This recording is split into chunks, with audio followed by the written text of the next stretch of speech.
hello to all you loved ones.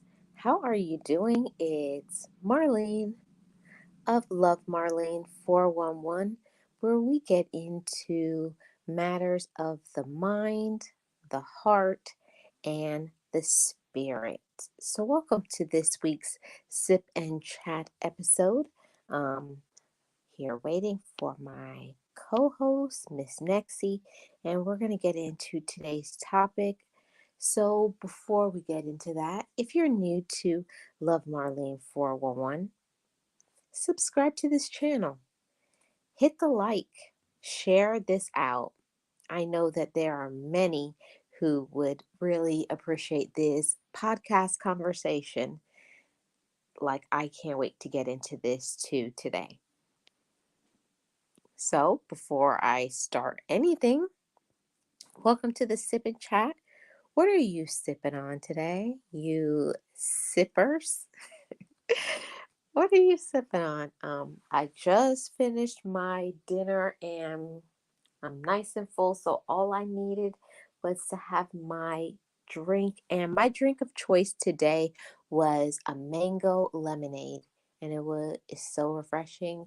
It was so good. I have about maybe half of a glass left. So I'm looking forward to finishing that up. And while my co-host is chatting, I'm going to be sipping on that. So that's what I'm sipping on.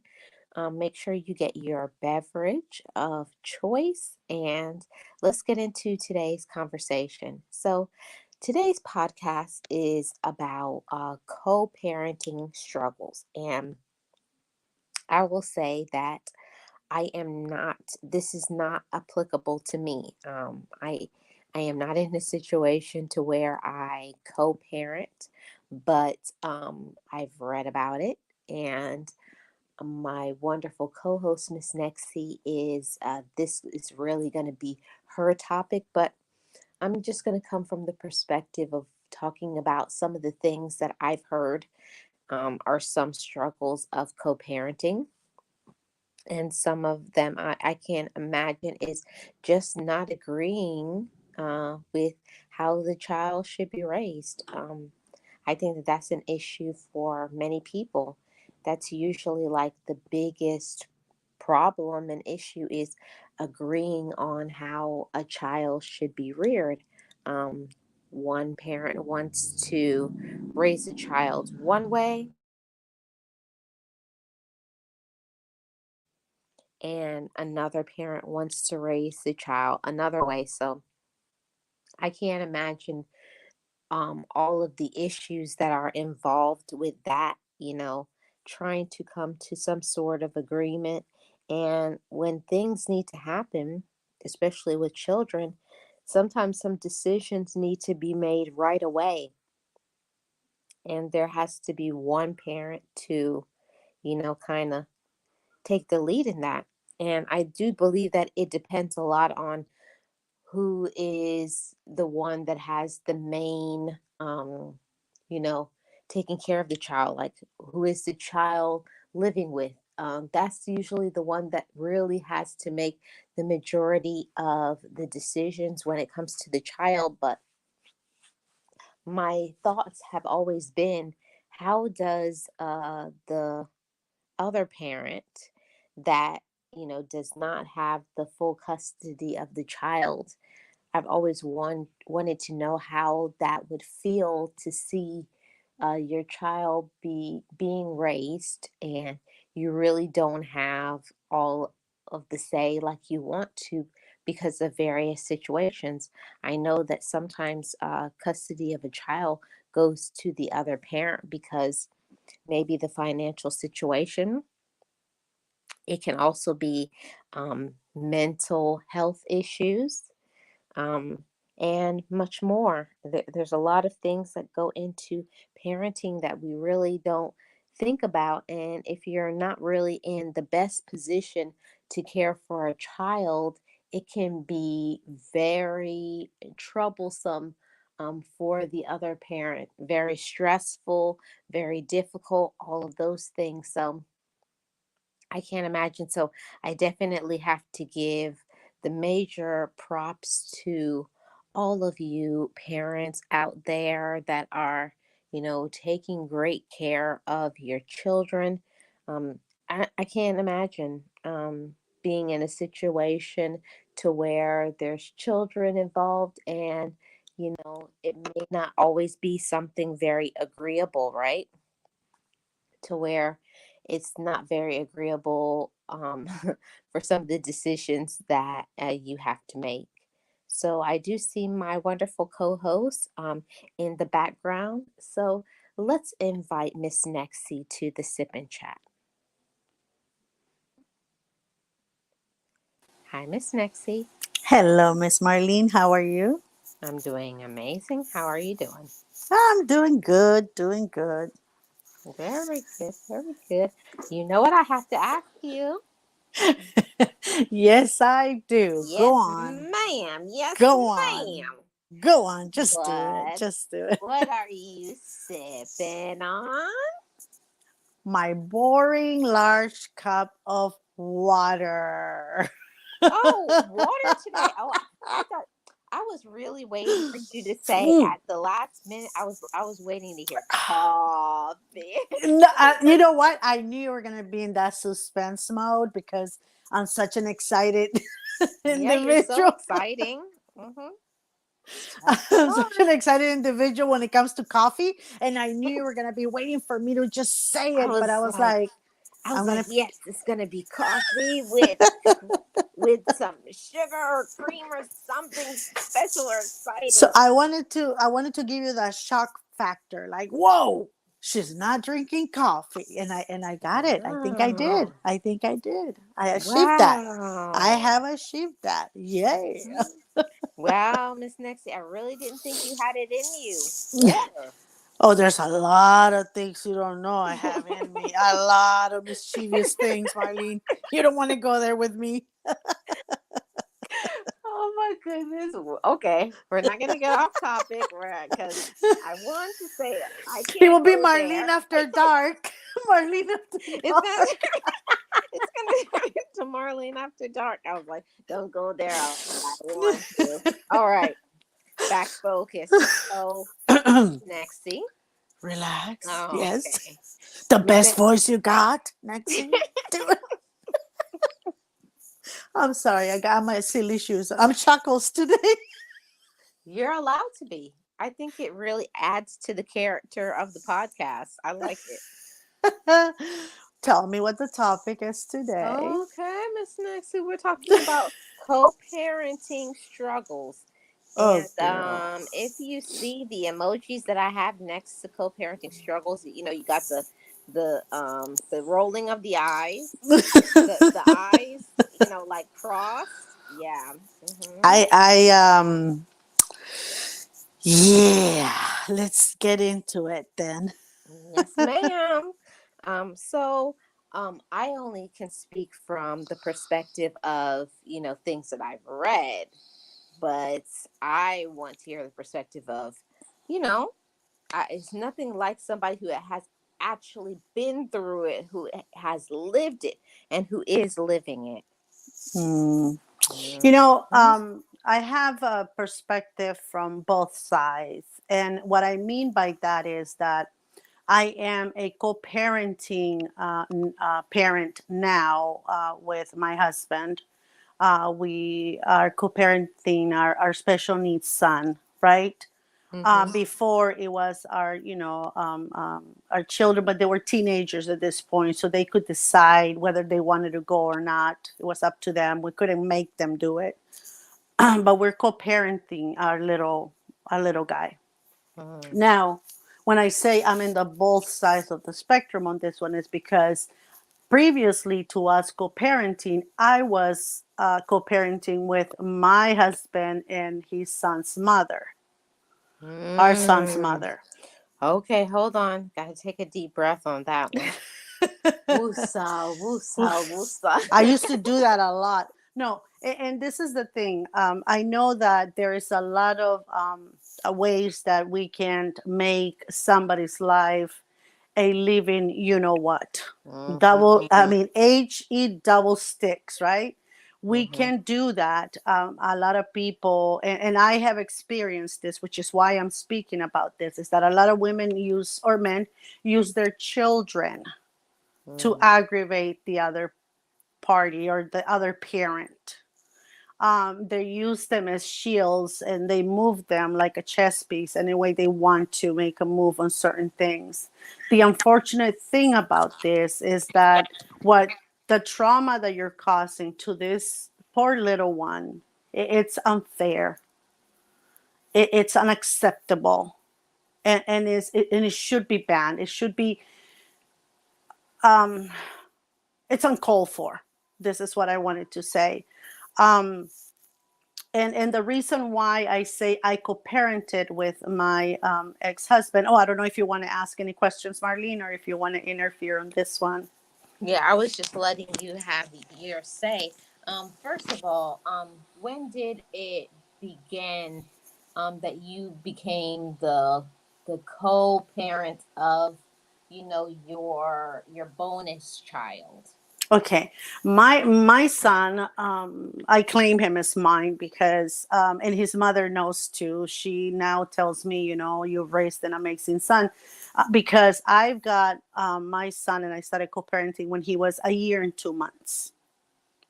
Okay, so he was a little guy when we started this co-parenting thing. So he's 32 now. He's a big boy now, and so he's my son. So we started it, and I'm this is the beginning of our marriage, so it's brand new. It's I've never had this experience before, but the reason why I thought it as is unfair for him is because it was confusing to him, right? All the things that were happening.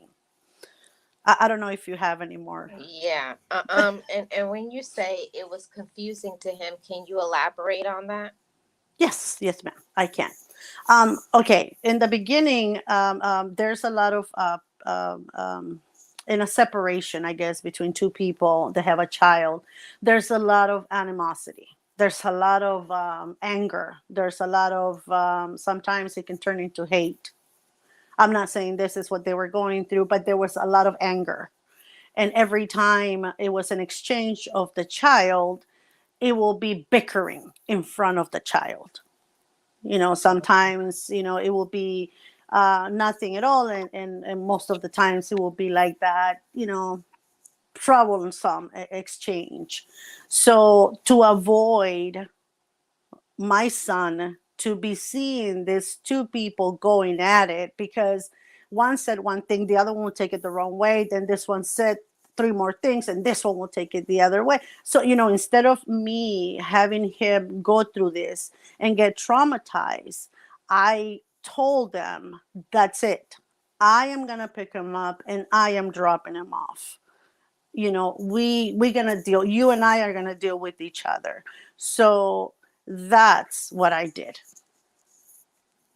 So it was disagreements about who's going to pick up and drop off, but I'm sure that there was many other things that made it very difficult. I was saying before you came in how difficult it must be to, from the parent who is the one that has the primary, caregiving of the child, the primary custody, how difficult that must be to try to enforce whatever it is that how you feel is best in parenting the child, and then the other parent tries to come back and change things, or they don't want that. Can you, I know there were situations like that happened to you. Yes, and this is the one thing. It wasn't even, and this is what I wanted to say. It wasn't even about who's going to pick him up or drop him off. It was things that had nothing to do with that they were arguing about. So my son, he's mine. He's my little spider monkey. I've called him that since he was a year and 2 months, because he will stick to me like a spider monkey. I had to carry him with me everywhere I went. Like he could not see his mama for 2 seconds. He will go crazy. So, it was mostly about nothing related to my son. It will be about anything. So I said, I'm gonna do this now. This is the one thing that I don't, maybe because I'm a very calm, cool, collected. I think before I speak. I don't understand how people can do that in front of their children where they cannot control themselves. They act like they're 10 years old or 12. I don't, maybe because I don't do that. I try to calm myself as mad as I can be, but my first priority is my kids. So, I don't, or whoever it is that they don't need to know about my business. So what I did is I started establishing this talks, not with my husband, not with his ex.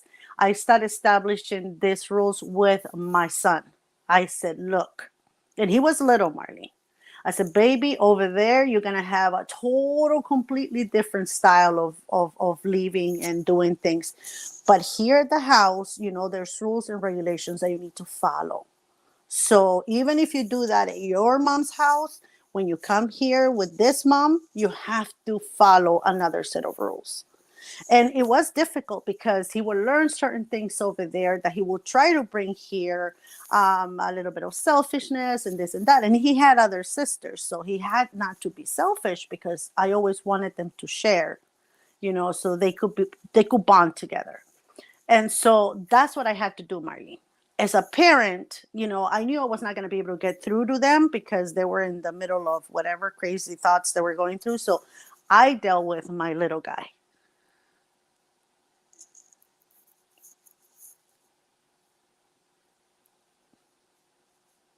Hello?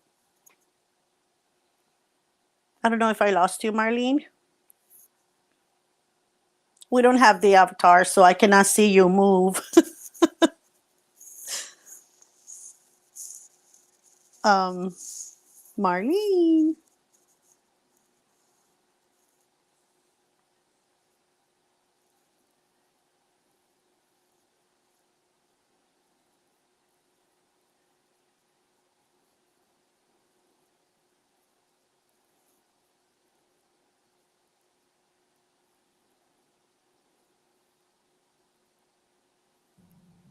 Okay, I think I am back.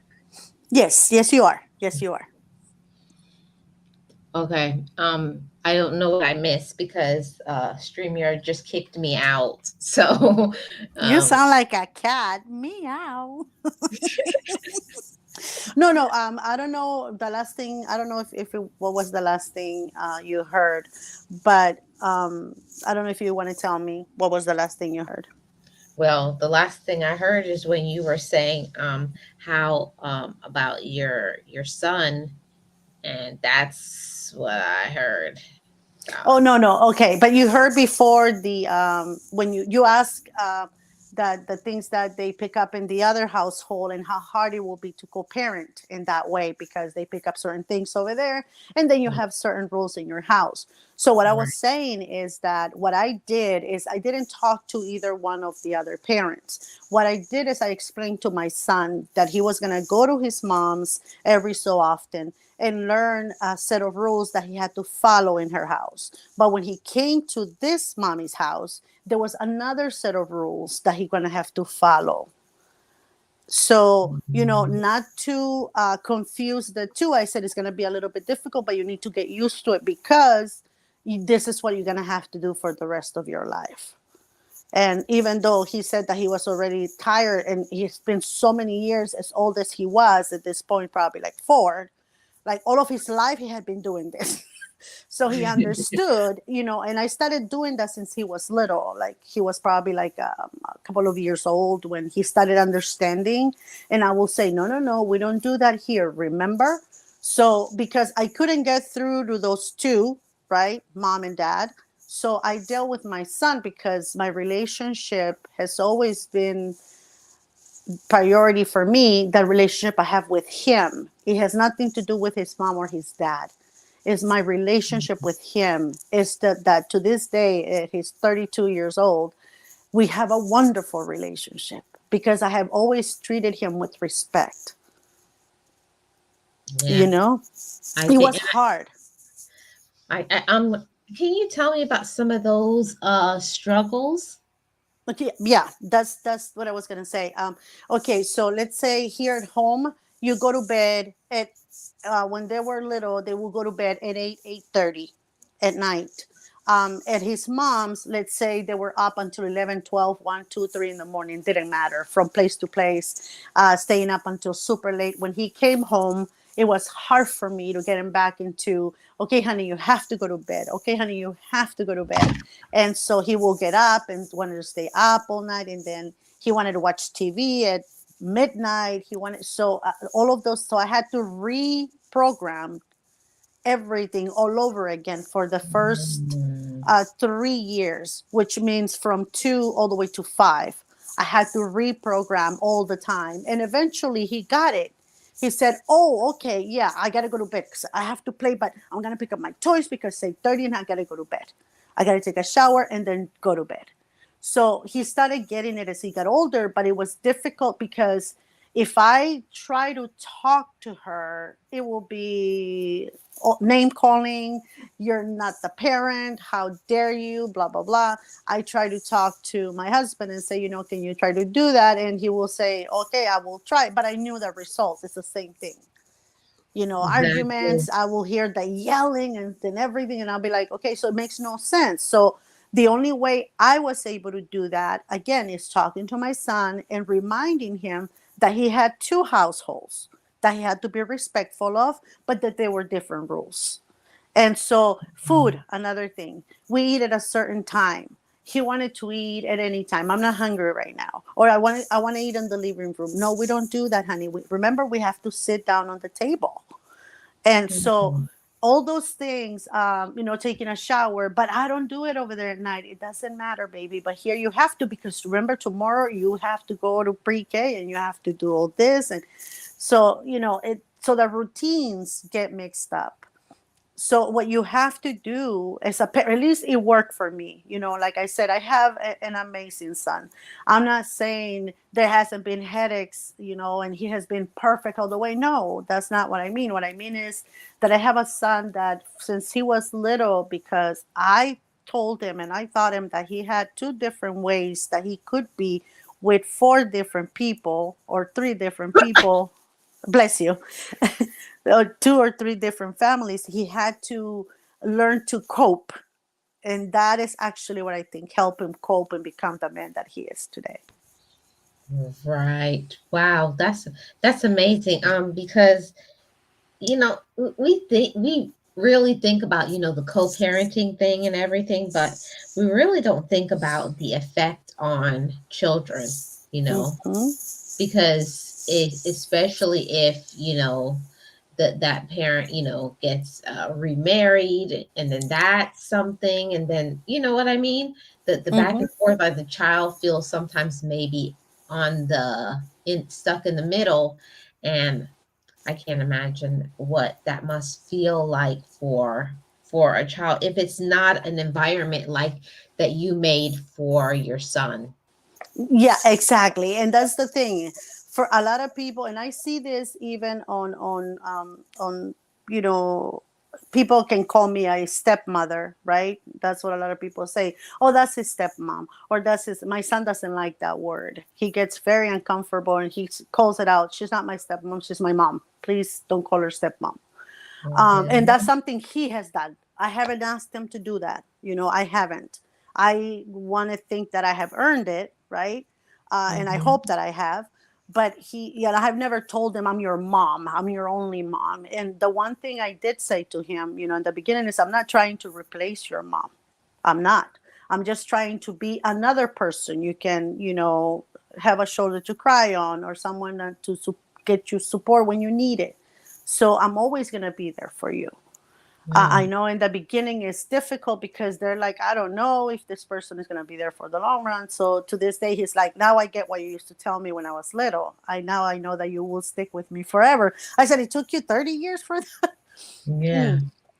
It takes But a while to get it, I guess. Yeah, it does. But this is the thing, Marlene. I have seen all kinds.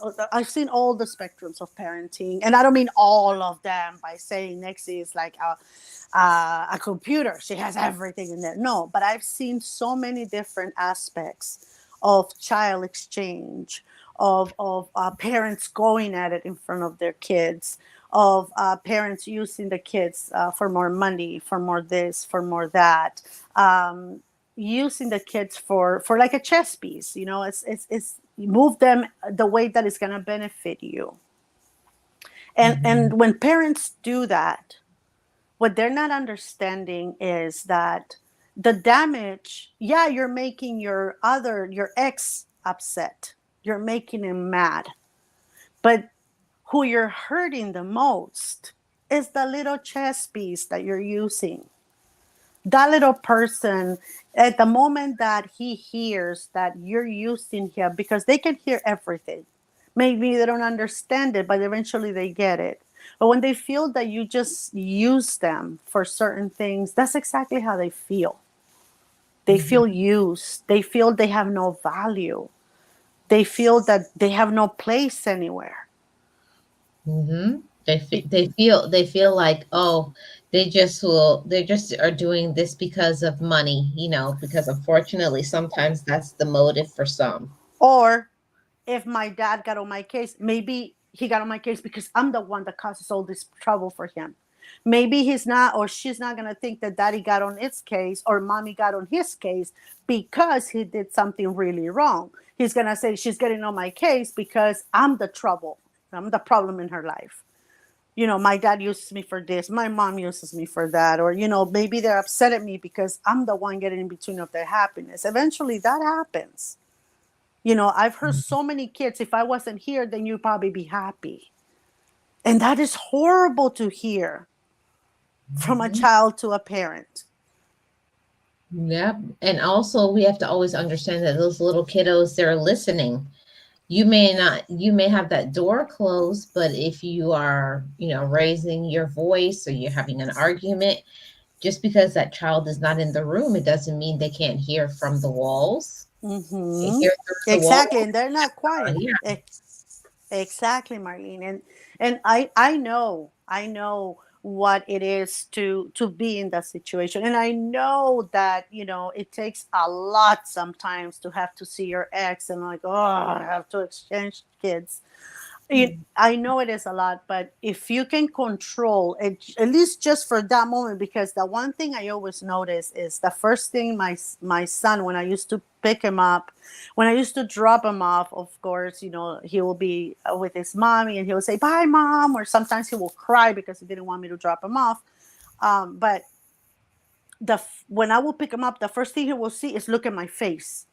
Whatever his mom was saying or to me disrespectful or disrespectfully or not, the first thing he will do is look at me like, is she gonna get upset? Is she gonna yell at her? Is this because of me? And I will pick him up and say, okay, baby, we go. Okay, thank you, gotta go. And regardless of what he was yelling at me all the way through, you know, the exit of the building, I will just keep my cool because I will always notice that he will look at my face to see if I was gonna react. And then the minute that he saw that I wouldn't say anything, I didn't react, that he will hug me, very, very excited. And then tell me how much he's missed me and all of the things. I mean, there were so many things, Marlene, that he had gone through. Like his mom bought him a new pair of shoes and he had to wear them. That was his biggest thing on that weekend. I mean, she made him. Can you believe me, mom? Can you believe? And they hurt my feet. I'll show you my feet. So that was the biggest thing that he had that weekend. So kids are constantly looking at us because they learn through mimicking, through the things we say with our face, with our mouth, with our hands. They're always constantly studying us to see how we're reacting. I'm not saying she's my best friend in the whole wide world. That's not what I'm saying. But I have great respect for her because she's the mother of my child, Hmm. you know? Yeah, because kids are always looking at our body language, and even as adults, there's certain conversations that you need to have, maybe through text, maybe having like an email conversation, because one parent is always going to have the child. It's not Mm-hmm. something you can avoid. You can't say, okay, well, we'll talk next time because it's a co-parenting situation. So it's either going to be you have it or the other parent. So it's never going to be both of you will be free. Exactly. A child is for life. And I mean for life, not because you're going to have to be dealing with this person for the rest of your life. That's not what I mean.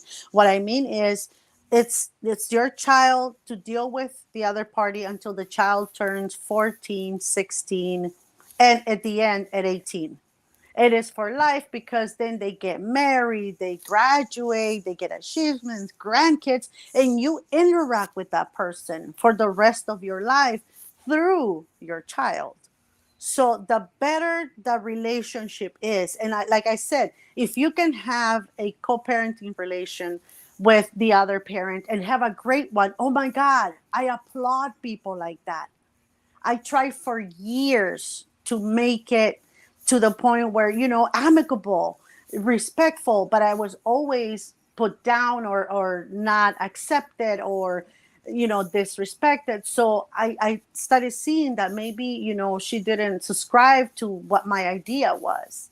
And, eventually, it's a matter of fact, probably about 3 years ago, on my son's engagement party, we finally talked, and this is 20 years later, Maureen.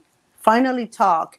And she thanked me for raising such an amazing man. All of her family was coming over, her sisters, their sisters' kids, and thanking me for being such a good mother to him and raising him to be such an amazing young man. And I explained to her, I always tried to, but you never gave me the time. And I explained to her, I wasn't trying to replace you or be his mom. I was just trying to help you and him raise your child. And she apologized for all the things that she did to me. Mm. But it You know what I've never been in that situation, but just follow me in this theory that I have. I think she felt intimidated, thinking you were going to take her place. yes, of course, Marlene. And I always knew that. And that's why I wanted her to know I'm not trying to, but I wasn't ever given the opportunity. I don't know if it's because she wasn't there yet, or she didn't. I don't know why. Yeah, I was never disrespectful to her. I always spoke to her with respect, to her family. I know her mom, her sisters. Her sister will come drop him off. We'll talk for a few minutes. And to this day, her sisters are very nice to me. They like me, they thank me and everything. But she never did. But I don't, that was her son. And I know how I would feel if somebody starts telling my kids, I'm your mom, call me this, call me that, right? Your mom, you don't have to call her. But I wasn't doing that, and that's what I was trying to tell her. I was trying to help you because I know you were going through a lot at that moment, but it was never the case. And the reason why I was trying to do this, oh, go ahead, Marlene, if you have something Yeah, to ask me. I was just thinking. I think it kind of goes to like you feel like it's something that you can't control. Like, what if I'm just thinking some of the thoughts maybe she had in her mind. What if my son loves her and doesn't love me? Mm-hmm. You know, Mm-hmm. it's that wanting for acceptance that I think every parent wants. Of course. And I mean, would you like your son to like me more than you, Marlene? Or would you like your daughter to like me more than you? Huh. I don't Right? know. It's like, I'm her mama. But Yeah, you're very mama bear. Like, no. it's a different, it's a different kind of love. It's a different kind of friendship, a parent child relationship. It's a total different thing. And I know that there's a lot of step parents out there, that are co-parenting with their spouses and everything. But the one thing I will tell them is, I know that sometimes because of what the other parent does, we resent the child. A lot of people do that. A lot of people do that. But that is the mistake that you make, because the child has nothing to do with what that grown up child is doing. Mhm. You know, they're going to reject you. Kids are going to reject you. Kids are not going to trust you because they're the original thinkers. They're actually wiser than we are. They don't trust everybody. They don't like open up their hearts to everybody. You have to prove yourself to them, right? But that's part of coming into this relationship, is knowing that regardless of what it is, you just need to make yourself available, you know, accessible, and unconditional love. Unconditional love is the first thing I can tell people. Just give them unconditional love, and eventually, you know, they will come to you and ask you for things, or ask you for help or certain things, or invite you into their world. But you cannot resent them because of what the other parent is doing to your life now that they're co-parenting. Exactly. Wow. That's that's heavy. That's a deep, that's It's a, a mouthful, isn't it? yeah, that's very deep, Nexie. And I have to say, you should definitely be applauded, because not everybody has as much patience and mercy and compassion like you have, because I know you've had many times where you want to pull your hair out, or vice versa, or pull her hair out. Ooh, let's not go there, because you know. He's like, don't tempt me. No, no, no, no. They can, you know, I can be charged. It's you know, Marlene. I have to say this because it maybe it's the inspiration of why I was the way I was with my son. And it's because my parents got separated when I was 5 years old. They got divorced, and probably a couple of years after that. But my parents were never in the same room, never spoke again for the rest of their lives until my father died. My mother never spoke to him, never addressed them, was never in the same room as my father. She will go out of the room, out of her way to avoid any conversation. And they had 6 children together. Wow. So we had to have weddings, and one had to come in, and then if my father will come in, she will take off, and that's it. I cannot be in the same room with that man. They never discussed us. She never say, let's co-parent, let's see what we, nothing. It was total silence. She couldn't stand my father. My father had nothing against her, and he always said that, and we noticed that he tried to talk to her a couple of times, and she literally just left him with, you know, his word in his mouth. And so I didn't want all that pain and anxiety and sadness that I felt with the fact that I couldn't have both of my parents, now divorced, in the same celebrations or in the same room. That they weren't communicating. I didn't want my son to go through that. Hmm. And I claim him as my son because his mother said that I could. I have always been his mom, so I can claim him as my son. I've always have, though. I've never asked her, but now She's like, since she well, I approved, I wasn't can say it asking online. you, but okay. I have never said it, but he is my son. You know, he is my son. So I didn't want him to go through that. And I think that because of my feelings, because I'm very in tune with them, I know what they caused me growing up. I didn't want my son to go through that. I didn't want my children, if I ever went through a separation with my husband, which I did, to go through that as well. Hmm. But it means that on both sides, both both parents have to be in a space to be mature. And I'm telling you that during a separation, divorce, whatever it is, and there's children involved, the first thing that you want to do is, I don't want to see them. I don't want to talk to them. But, Mm-hmm. really, it has nothing to do with you. It's about the children. And you know, Marlene, I have to correct you there for a little bit. They don't both have to be mature like that, but you can. What that means is, regardless what that parent is telling you, yelling at you in your face, saying whatever, you ignore, you turn in the child, or you pick up the child and you go home.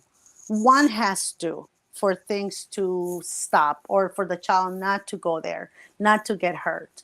They don't have to both be exactly super mature, but one can be more mature than the other and avoid all those confrontations.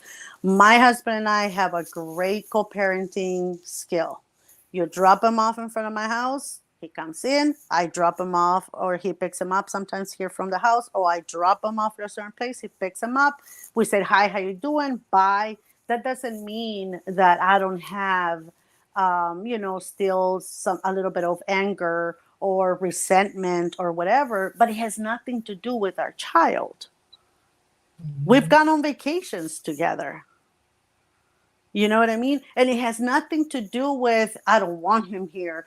And really, I don't. But it has nothing to do with that. It has to do with, I see the faces of my children and how happy they are when their dad is there and we get along, because that's the one thing that kids are always very excited about, is that, you know what? We went to our son's wedding. We went together. We were sitting at the same table. We danced. We had fun. They see that. And we wanted to show them that separations and co-parenting can be as healthy as a marriage is. You have to have that mentality, but a lot of people let their feelings or their anger takes over, and they forget that that little one is looking and listening and learning everything that you're doing at that moment. Exactly. I think that that's a beautiful thing, that you are able to be, mature and, have conversations and get along even through separation. I feel like, that would be another good conversation. Because I don't know, next, I think I'm kind of petty after a breakup. Like, all I can think is how I would like to hold you a little bit under the water. Petty. A little bit. I would like to sit on the head and just hold it there for like 5 minutes. No, Marlene, it hasn't been always like this. We haven't been always like, oh my God, come in, how you doing, whatever. No, we went through the rage and, you're this, you're that, but it was never in front of them. That's the one thing I made sure. I had teenagers in my house. It was already bad enough that their parents were splitting up. Now bringing all that chaos back, why? So we make sure that when we will go at it, the kids were not here. And I always had that, even when we were together, I stopped them from going off in front of the kids. I said, no, you got something to tell me? Let's go to the room. If you are about to explode, calm yourself down and tell me, let's go to the room, and you can yell all you want over there. No problem, but don't do it in front of the kids. That's uncomfortable for anybody, and I can only imagine for our kids. So we had already established that. So we make sure that, it didn't happen. Now, there were a couple of occasions where he didn't know our son was there, our oldest son, and he got out of, his blah, blah, blah, blah. My son came out and said, are you sure that that's what you want to call my mom right now? That's what you want to say to her? And his eyes just popped up. And I was like, I was about to tell you he's here, but you didn't let me. You know what I mean? So I, like I said, one has to be the calm and not completely 100% like a snail. That's not what I'm saying. But calm enough to say, hey, hold on, they're here. Let's go outside. And if you want, let's take a walk and let's punch each other and kill each other in a way, and then come back and smile with our eyes, purple and everything. But the kids don't have to be part of it, because they didn't ask to be brought into this world. That's something you chose to do. Exactly. And I think that that's a hard thing, that kids sometimes get put in the middle. And one thing that I've seen that I don't like is when they have the child like have to choose, do you want to be over here or do you want to be over here? Like, why can't the child love both sets? Oh, Marlene, you know what I do for a living, and there's so many times where the child is there admitted and the parents are going at it, and it's so sad Mhm. because you didn't take care, it's because your fault. And I'm thinking, hey, and I sometimes we have to say, excuse me, your child is right here, can you please calm down? There's other kids here sick too, so can you please just quiet down, at least for now? Or if you want to argue or whatever, can you go outside? It's not fair that these kids are listening to this. But for me, it's unfortunate that that has to happen, because, like I've said before, a separation, if you're not married, or a divorce, can be as beautiful as a marriage or a getting together is. People forget the reason why they came together, right? And at the same time, they forget at the time of separation, and that's when you should think more. We came together because we loved each other. So we don't love each other anymore. That's fine. But you know what? Let's be as nice as we were when we're coming together, especially when we have kids. Now, if there's no kids in the picture, then you don't never have to see this person again in your life. And that's a beautiful thing. It's a plus. But when you have kids, you have to always remember that the scars that these children don't talk to you about are deep when you're the one making them. Mhm. And that can guide a child whether he wants to have kids or not. Mhm. That can be the I don't want to get married. Oh, heck no. They won't tell you you're the reason why I don't want to have kids. You're the reason why I don't want to get married. They might not be that bold to tell you that, but it comes from that. So it is important for us to, even if we, like you said, you want to hold their head down on that cold, cold, icy water for like 10 minutes. Okay, let's up it. 10 minutes. 10 minutes. Next, I just wanted some water to go up the nostrils, but 10 Oh, minutes, okay. oh, I'm sorry. Me too. Me too. That's it. That's it. Now you're like, Just oh, okay, yeah, yeah, yeah. I okay. recant. I let his head up. Okay, I let his head. Okay. No, you want to just, when the minute you see them, you just want to jump and you choke them, but you can't do that. You can't. Mhm. I've had people that I have learned that in their co-parenting got so violent, so vile, that now they have to go the pick up the kids. They have been appointed to the nearest police station or the nearest fire department. You pick them up here, you drop them off here, you in front of the cops, because they're so violent. And I feel so bad because I'm thinking, poor kids, I wonder what they have witnessed if these Mhm. people have to go drop off, or what they call a child exchange, in front of a police officer or in front of the fire department. You know what I mean? Like, how bad was for this child to grow up in this family. Yeah, that's an indicator of how volatile it has been. And there's another thing. I've seen of people who have children, and you're okay with exchanging, but their new spouse doesn't want, doesn't want you to go pick up your child, doesn't want your child in their house, and moves away, like, 7-8 hours by plane away, so that the husband doesn't see the child or the wife doesn't see the child. And I think that's so unfair, because if you're marrying this person with a child, you need to be, even if you don't have one, you're reasonable enough to say, wait a minute, that means I'm going to have to be dealing with the other side of this child. And you need to prepare yourself and say, you know what, regardless of how my feelings are towards her or him, this child has nothing to do with both. Exactly. You have to be mature enough to say that this is has nothing to do with me, but everything to do with this child. And we have to understand we were always under the radar, we're always being watched, they're always listening to us, not just how we treat them, but how we treat each other and how we also treat the other parent that we're co-parenting with. Exactly. And I'm not saying that it was always, beautiful. I mean, there were like the first 14 years were very difficult because every other weekend, Marlene, it had to be something. Something will happen, screaming and yelling, letters every other day from, different places. And it was hard, to say the least.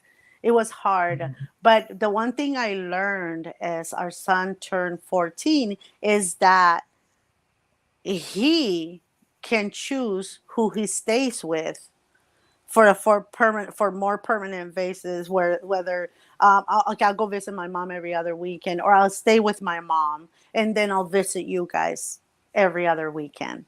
So we allowed him to make that choice, Hmm. and he said, I want to go there, I want to stay. I think it was like, we did it earlier, he was like 12 or 13. He said, I want to go stay with her this year and see how it goes. She's got a place, whatever. So he went. And then a year later, probably not even a year later, he called, and actually some officers called us to come pick him up because something had happened on that household. So we had to go pick up my son. And I remember when I got there, I saw my son and I saw how disappointed he was, how sad, how broken he was. And the first thing I said is, you ready to go? I know that I cannot bother him. I know my son, I have to give him time. He'll come at his own time when he has something to tell me. So I was like, I'm not going to pester him, asking him questions. What happened? What's wrong? I just let it be. But I saw how broken he was, that, this had happened. And I think he felt guilty to has had left his home to give, his mother a chance. And this Yeah. happened. I think that's what he was going through. Like, why did I do that? Or how could I do that? But, those things, as time progresses, you have to make sure to tell them that you were supposed to do that. That is the only way you're going to know what works for you or doesn't. Yeah, there has to be some sort of trial period because Yes. if you don't have a trial period, you would always say, I didn't even try. But other parents will say, you see, I told you. I knew this was going to happen. I told you not to do that. I knew it. You do that, you shame the child. He will never take another gamble, another risk, another anything. You know what I mean? Like, you can't do that. That's what I'm saying. When things like this happen, that's when God has been with me, Marlene, every step of the way. God has always been there. And that's the first thing I do when something happens. I pray and I'm like, please give me the right words and the right state of mind to deal with this. And so by doing this, I told him, I said, you gave it a chance and that's your right. You were supposed to do that. Otherwise, how are you going to learn what works for you or not? He just hugged me, said nothing. But if I would have gone the other way, you see, I knew this was going to happen. That's your mom for you.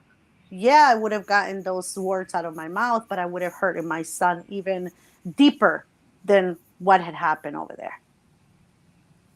Yeah, I can't imagine that. I think it means that you have to have a lot of restraint. You have to know your own child, what they want and what they need. Because boy, I'm telling you, it'd be so easy for you to be like, "Oh, I knew this was going to happen, and that's why I didn't want you to go over there." Mm-hmm.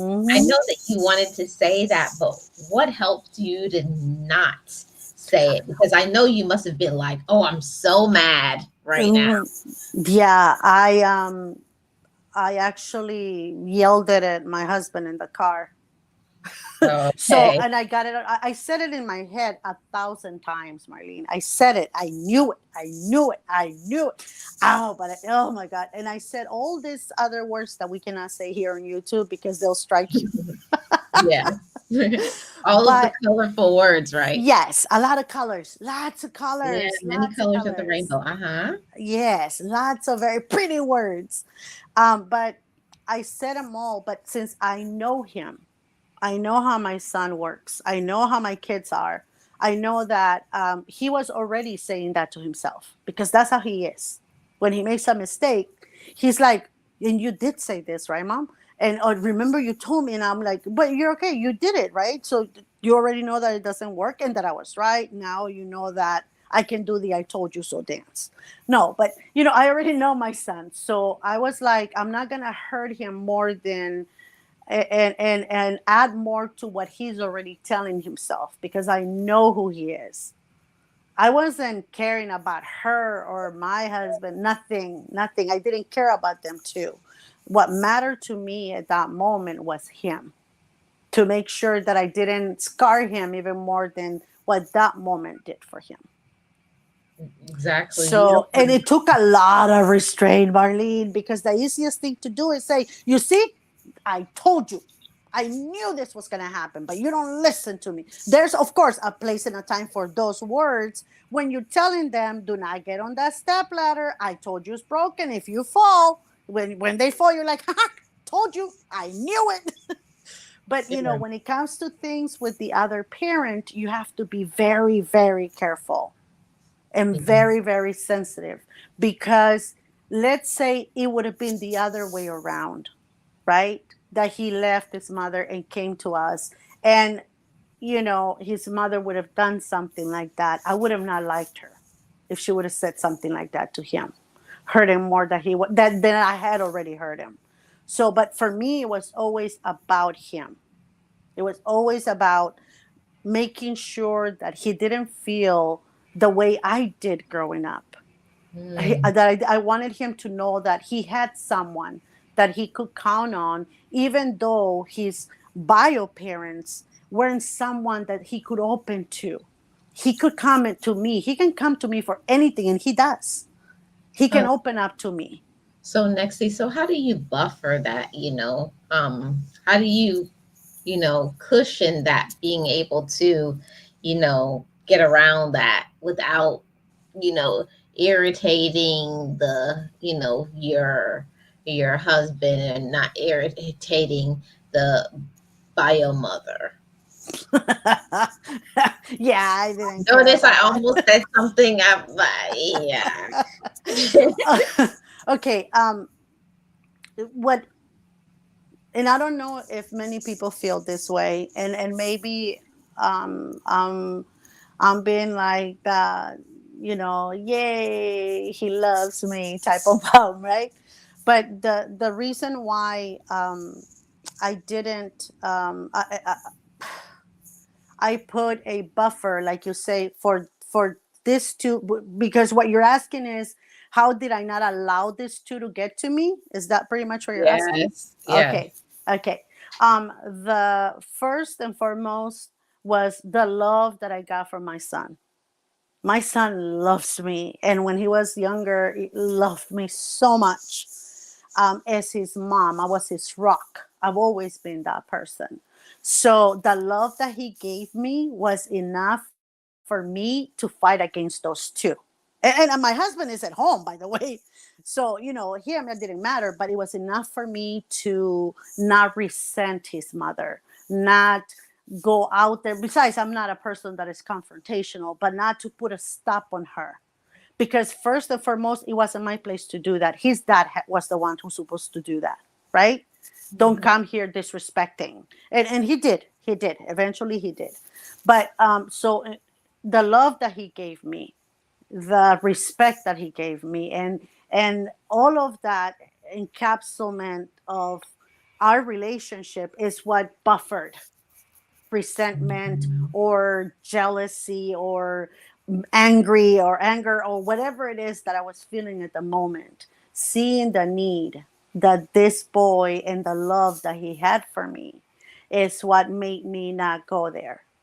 Because, seeing that those two crazy people are never going to be like, I mean, like I said, it's been years and years. I saw everything. I was like, they're not going to change. But he needs me because there's nobody else here. Even though his dad was there, he doesn't have that relationship with my husband, with his dad. He doesn't. He's very cautious, and or with his mom, but he still has it with me. So that is, Marlene, what propelled me not to go up there and get the white glove and pow, pow, pow, slap her a couple of times. Because it happens. You get so angry that you just want to go there and get. I don't want to Yeah, go there right now. Calm yeah, down, calm down. I'm not saying I'm a saint. No, no, no. But I restrained myself a lot because I didn't want to lose the relationship and I had built and was still building. yeah. I can't imagine that, when you have when you have your kid or your kids, you want to do everything to protect them, Mm. everything that you possibly can. And unfortunately, sometimes you can't protect, what other protect them from what the other parent will do. You can't, but you can make sure that they understand that it has nothing to do with them. Mm. And that's the one thing we can't do. I see that he has turned into this amazing young man. I know that he's going to be a better parent than his parents were when it came to that. I know that he's going to take things in a different, and he has, in a different direction than his parents did. But I know, and he says this a lot. He thanked me on his, I think it was his birthday.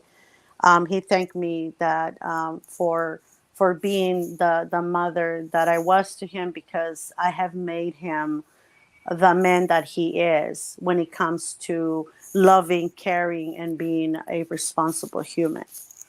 So, for me, hearing those words, I know that he's going to be a better parent than maybe I was and his dad was, a better husband than his dad was.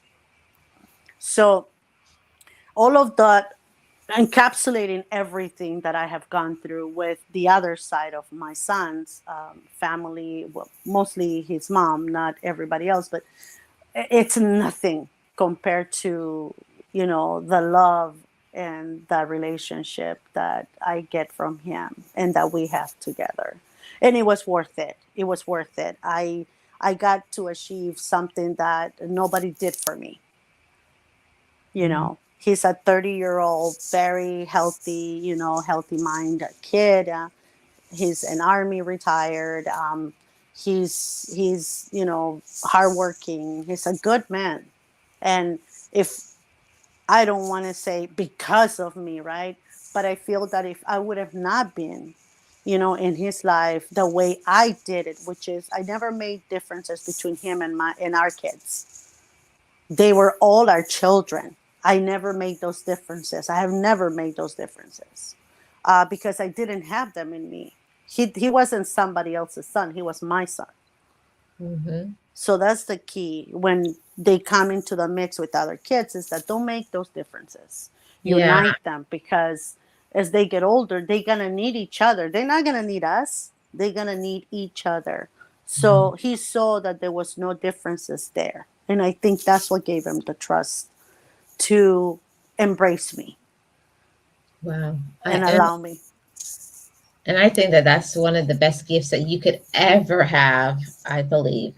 One of the best gifts you could ever have as a parent is to get that gift to say, you did everything to help me to be who I am. I'm who I am because of you. I was like, oh. Oh, I cried so Wow. much. I was like, oh my God. Like you spiraled down, like, I'm not going to cry, but you really are. Well, yeah, and I didn't know this. Like, I did it out of love for him because I fell in love with him.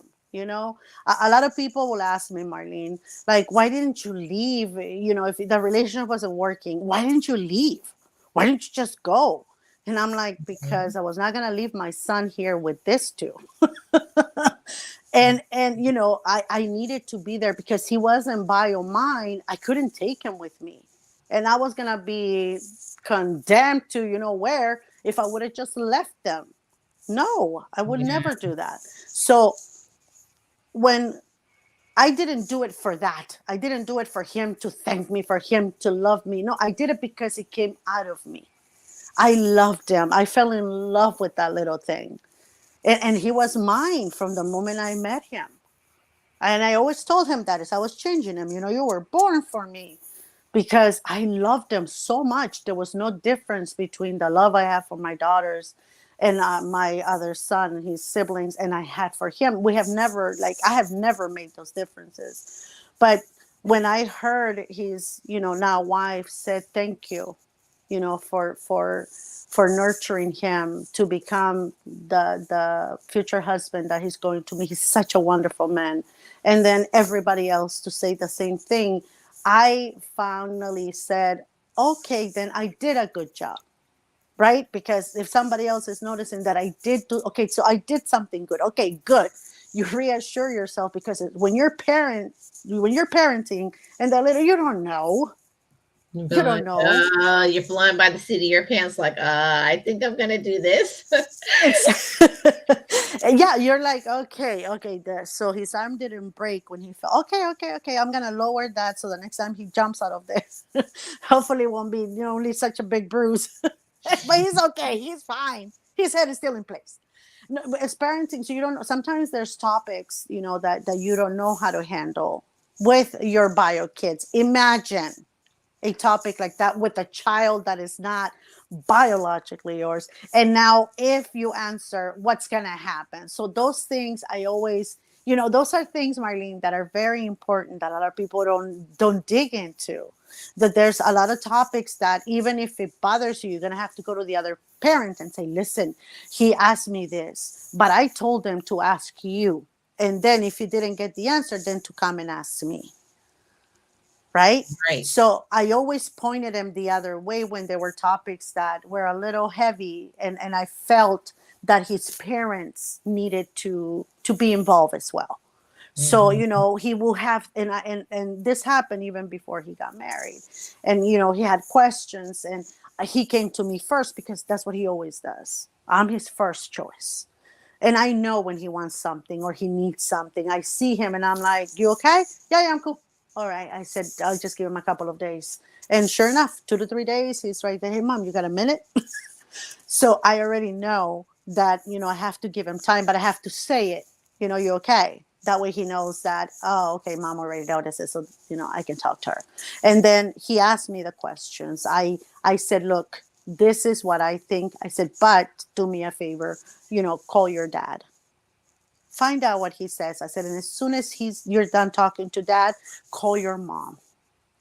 Please do that, because it's good for you that you understand that you have 3 people that are rooting for you and here for you when you need them. So I always did that since he was little. Even on a little note, he asked me this, please, let me know what you think, or answer it for Right. him. Or I will go to my husband and say, hey, you know what?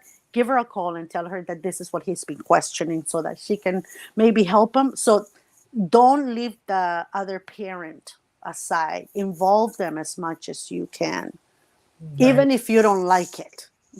I think that that's the thing about, mutual respect.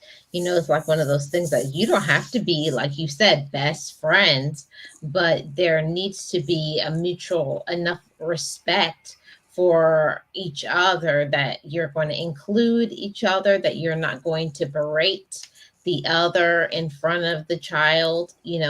Certain things that you just won't do because you're thinking about the well-being of the child. Exactly.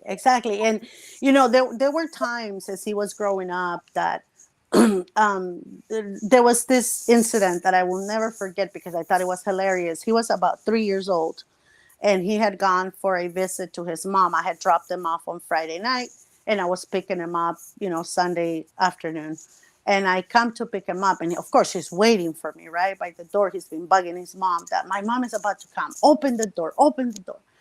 And he comes running and he jumps on my arms, and I said, hi Papa, how you doing? I said thank you to her because she just opened the door, but she was at the door, and she looks at her like that's those side-eye things, and she goes, mom. He goes, mom, guess what my mommy so and so told me? I said, what did she say to you?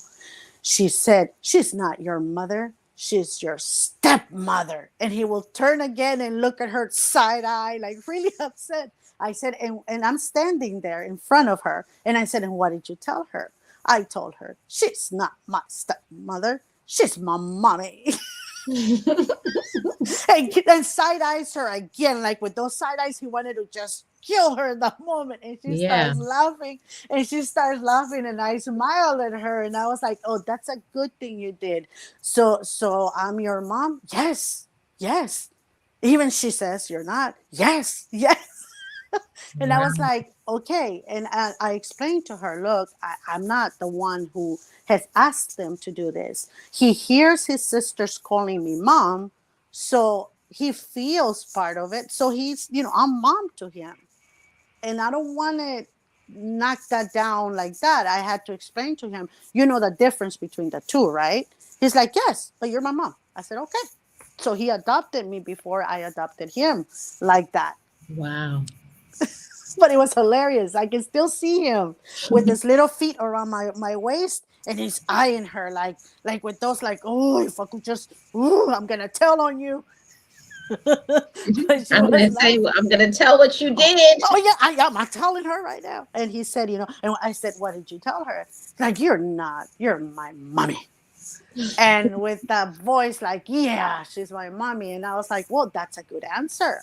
I said, are you ready to go? Yeah, are my sisters here? And he started talking and talking. And so I'm just smiling, close the door.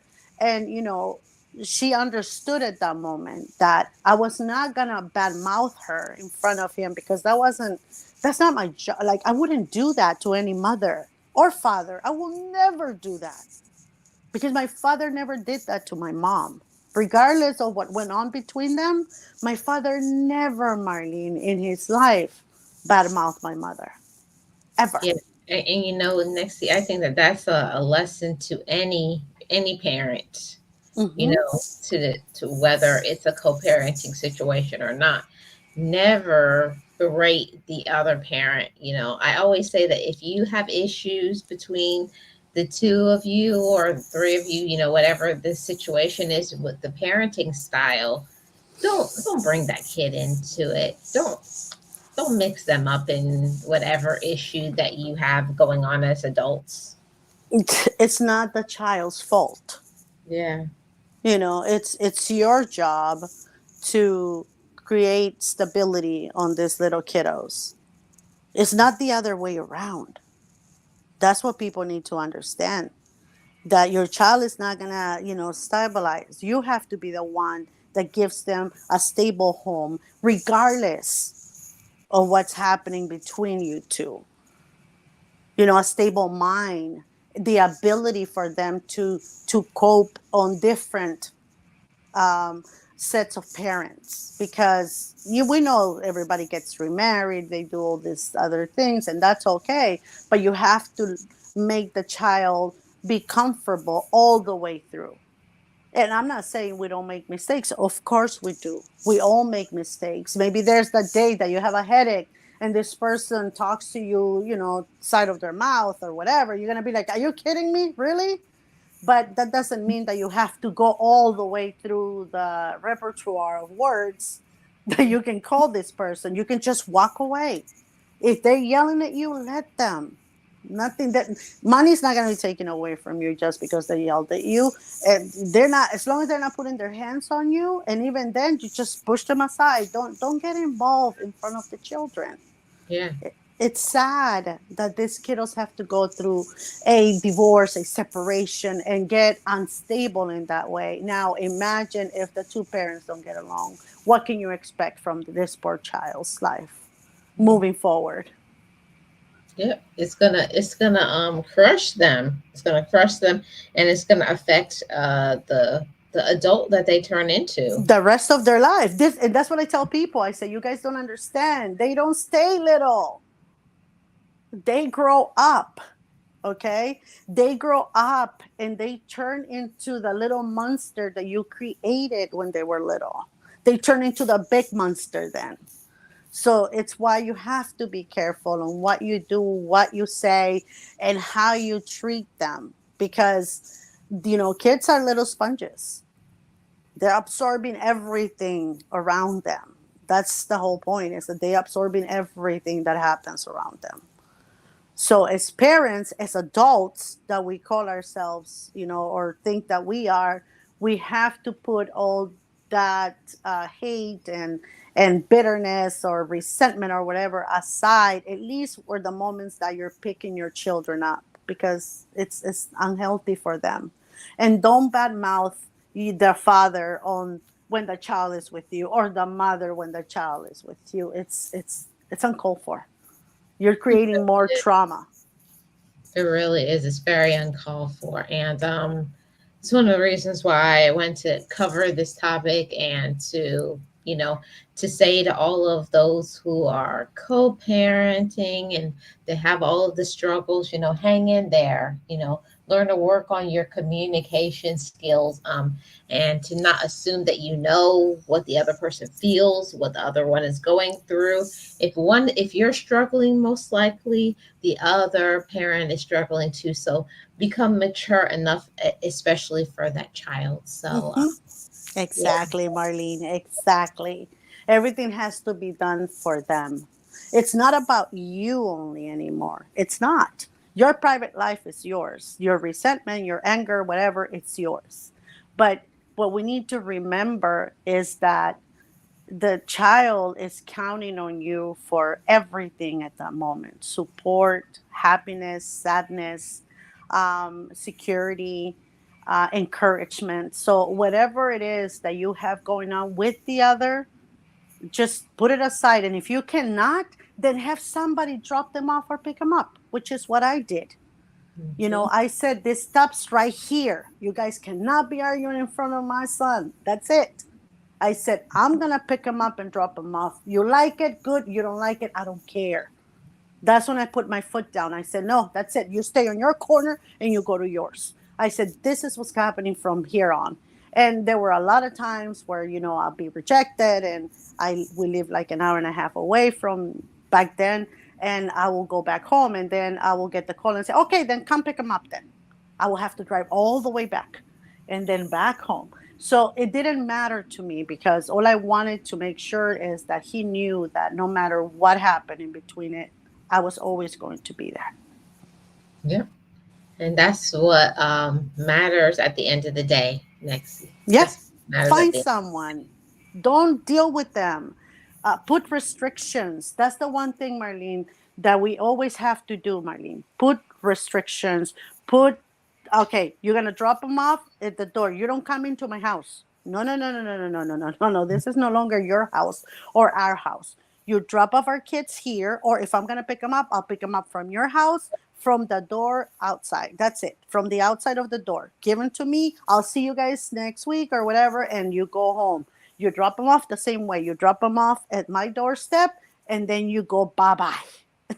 Yeah, there's no coming in, and yeah, Using my house like it's yours. No, yeah, no, no, no. You don't. And those are the things that you have to establish. yeah, And if you stick to them, the other person, regardless of how entitled this woman or this man feels, if you stick to it and say, no, you're not, or I'm going to call the police, yeah, they get it eventually and say, oh, she or he is not playing. yeah. They're not Okay, playing. fine then, fine. Here's the kids, bye, whatever. And if it doesn't work out, then if then look for a neutral spot Yeah, that you guys are not gonna bicker. And this, like I said, I've seen it going to the police department station, or to the fire department, or whatever. It's so sad. But put those strict rules. We don't talk about the child in front of the child. We don't talk about what happened or didn't happen between us in front of the child. It has nothing to do with them. We only talk about his education or her education. We talk about things that he needs or whatever, just whatever it pertains to him, in a good way. But between us, we only talk about that when we're alone. right. And always maintain it to be a positive, encouraging um, system, um, Mm-hmm. and have those boundaries in place, because if you don't have those boundaries in place, I feel like that's the reason for a lot of issues with in co-parenting, a lot of making assumptions, or one just doing whatever they want to do and never asking questions or anything like that. So Exactly. And Marlene, I recently had a friend who went through something similar just recently. And, I told her, you have to advocate for that child. And I'm mhm. very happy that my friend understood what I meant, because in the position that this poor child is, she's the only one that can do it, because the other two are not really understanding the damage that they're doing to this poor child. But my friend was very wise, and she said something and advocated for him. We have to always advocate for our children, because Always. they are all our children. Yeah, yeah. I agree with this 100%. Great conversation, Miss Nexie. Another great podcast. Any final thoughts? Um, no, just what I just said. Regardless of whose child you think or they are, all the kids are our children, and they're gonna be our grown adults that are going to walk in the world. So let's try to make it a better place for them. If you see something, the new saying out there is, you see something, say something or do something. You don't have to get involved into the point where you're going to be bickering, but you can bring it up to the attention of one of the parents. And if that doesn't work, then look for another way to bring up awareness of what's going on, because there's so many things out there going on, Marlene, because nobody wants to do anything about it. So let's protect our kids. That's the number one thing. Let's protect our children, and so that they can have a better future. I That's agree. pretty much it. I agree, Miss Nexie. Great final words. And thank you so much for all your wonderful thoughts. And shout out to everybody in the chat. Thank you guys so much for tuning in. And to those in the replay, leave a comment in the comment section below if you are co parenting and what helps you. I always love to hear your thoughts in the comment section. And thank you so much, Miss Nexie. You're welcome, Marlene. I was about to say, and in our next sip and chat, how to handle the exes. You know When what? the kids are Just not around. might be. It just might be. That one, that sounds kind of good. Mhm. When the kids are not around. Yeah, the kids are not Get around. that glove. Get that glove. Pow, pow, pow. Put some powder in it. No, no, no. But you know what? No, I'm going to cut it off. And thank you, Marlene, for having me. And thank you, everybody, for coming and for coming to the replay. Don't forget to hit that like button and like my amazing, amazing friend and yeah, amazing friend and and best friend and co-host Marlene says, leave a comment, and tell us what your thoughts are when it comes to this, because there's not just the one way. There's several ways that we can work with co-parenting. Mhm. Thank you for having me, Miss Marlene. Thank you so much, Miss Nixie. And thank you, everybody, for coming. And we'll see you on the next podcast. Bye bye, everyone.